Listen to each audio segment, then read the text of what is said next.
Many people think of intentional living and automatically think of minimalism or even morning routines or evening routines. And while these elements are a great addition to an intentional life, intentional living can go much deeper than that. True intentionality comes from deep self-awareness and alignment with your highest self. It's how you move through your daily life, not on autopilot, but on purpose. So what if living intentionally had nothing to do with the perfect morning routine or the perfect capsule wardrobe, and everything to do with how connected you are to your soul? Today we're diving into the spiritual heart of intentional living. So what is intentional living?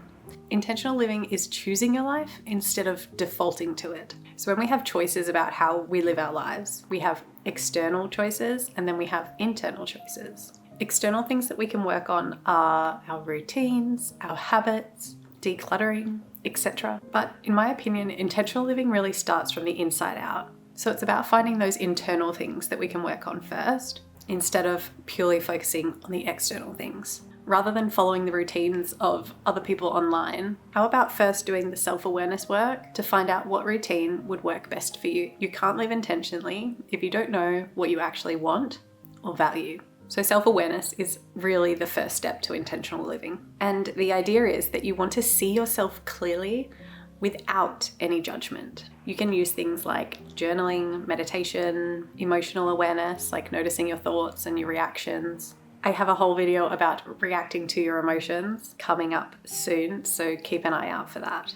A great question you can ask yourself throughout the days: is this choice coming from love or fear? When we base life choices on fear, it can lead to decreased life satisfaction, as well as delaying the pursuit of your goals and your personal growth. I know personally that I make a lot of decisions based on fear, and it's something that I'm really aware of and that I'm trying to work on every day. Recently, I was asked to do a talk for a charity about my experience with the charity, and I was so nervous.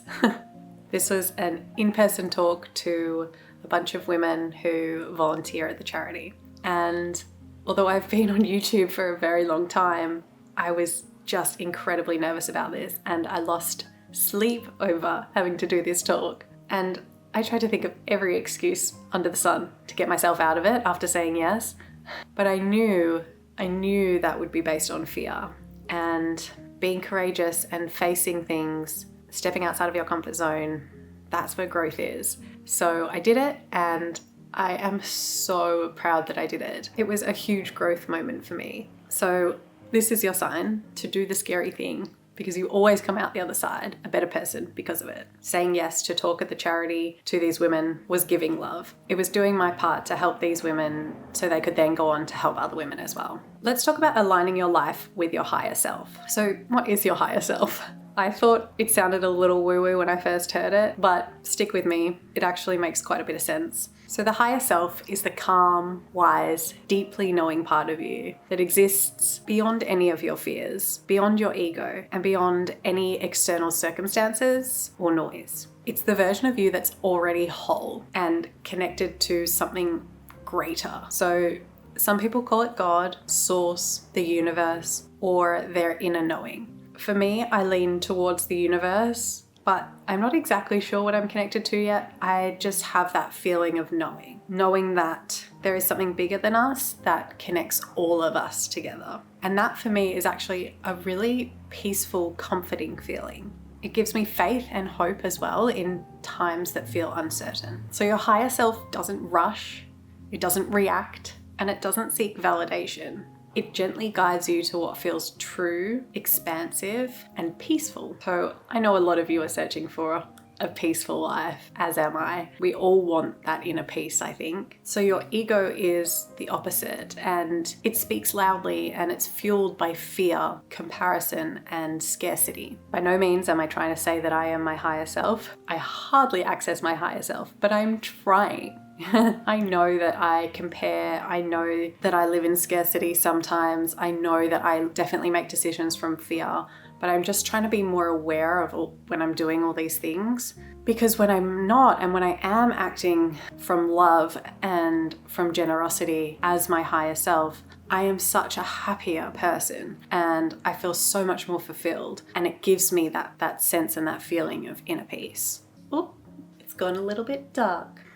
So living from your higher self means tuning into that inner voice and letting it lead your choices. I personally have a really strong gut feeling, and I follow that feeling often. I know not everyone feels this, but I think my intuition and my gut feeling has grown so much more over the past couple of years since I've been practicing self-awareness and mindfulness. So when you live intentionally, you're making choices that align with that higher version of yourself. And this can be big life choices like where you live, the partner you date, the job you have. But I think just as importantly, it's the small daily acts that will really all add up and make a big difference. And I think these daily acts can often be overlooked and forgotten. Things like saying no, resting instead of always trying to get something done, creating space in your life, speaking truth, practicing gratitude, and approaching others with empathy and understanding. So my question for you is right now, are you currently betraying your higher self out of fear,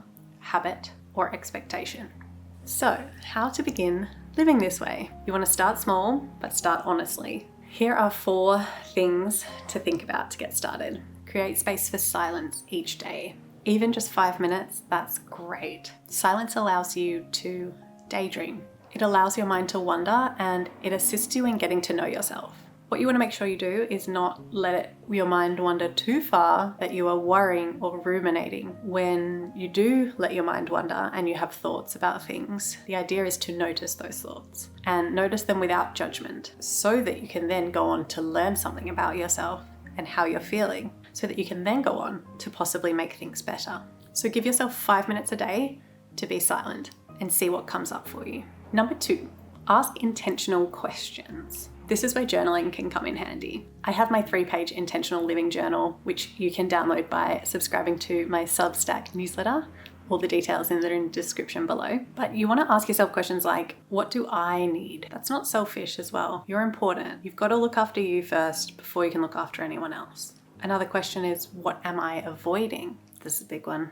I like to avoid things. I like to procrastinate hard things. I have to ask myself this one often. Another question is, what's calling me forward? For me, I felt a really strong calling to make this YouTube channel. It was like a deep, deep feeling inside of me that I just had to start sharing this information that I'm learning. And I ignored it for a while because it was scary. It meant change. It meant more work without the guarantee of necessarily making any more money. But that feeling inside me was just so strong that I actually couldn't ignore it anymore. And I really wanted to follow that feeling. So I thought, what do I have to lose? Let's go. And here we are. Okay, number 3. Next thing you want to do is check in with your energy. So you want to know what things drain you and what things nourish you.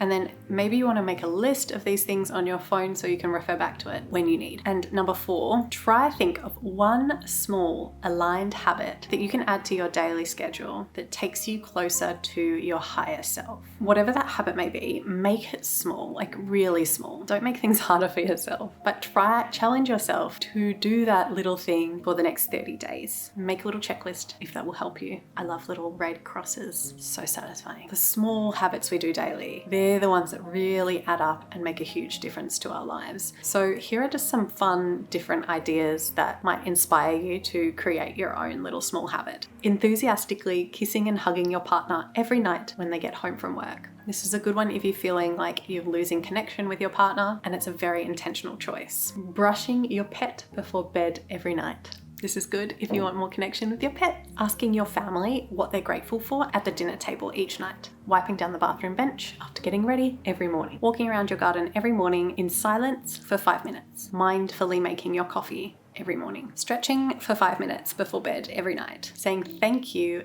out loud while doing mundane chores around the house, like dishes and laundry. This one's good for gratitude and just really helps you get through those really boring mundane tasks. When you slow down, listen deeply to that voice inside and choose from alignment, life just softens. You begin to feel more at peace, not because all of a sudden everything is perfect, but because finally you are living life on purpose. Today, I am grateful for my lunch. I had just a bowl of roasted vegetables with some chicken and some Greek yogurt, and it was so yummy. It was just super yummy, and I feel so good after having that. And I had it like 2 hours late, so I was really hungry. I'd love to know, what are you grateful for today? Bye.